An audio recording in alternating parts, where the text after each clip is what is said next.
Who is Jesus? ఈరోజు ప్రభు యొక్క ఏడుపు ఏంటో తెలుసా? ఆయన ఏమై ఉన్నాడో మనం తెలుసుకోలేదు ఇంకా. తెలుసా? మనకంటే దయ్యాలకు ఇంకా బాగా తెలుసు ఆయన. ఆమేన్.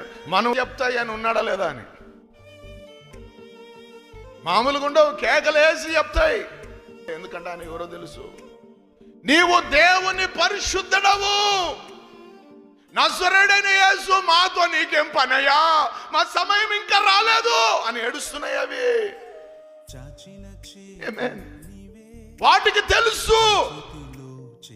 అవి ఆయన నమ్మి గడగడగడ వణుకుతున్నాయి అంట. నువ్వు నమ్ముకున్నా వణుకుతున్నావా? భయం లేని భక్తి, భయం లేని జీవితం, విచ్చలవిడి పాపం, ఇష్టానుసారమైన ఆలోచనలు, ఇష్టారమైన తలంపులు ఏవి మనసులో వస్తే అవి పట్టుకొని పోవడమే. ఎవడు ఏది చెప్తే అది నమ్మడమే. ఎవడు ఏది చేయమంటే చెయ్యడమే. ఇది తెలుసుకున్నావు నువ్వు. ఆయన సన్నిధిలో కూర్చోవడం నేర్చుకున్నావా? కన్ని పెట్టుకొని ఉండడం నేర్చుకున్నావా? వెతకడం నేర్చుకున్నావా? తట్టడం నేర్చుకున్నావా? అడగడం నేర్చుకున్నావా? అందుకే ప్రభు ఏడుస్తున్నాడు. వీడు తెలుసుకోలేదు నన్ను, అందుకే నాకు ఏడుపు వస్తుంది వీళ్ళ గురించి.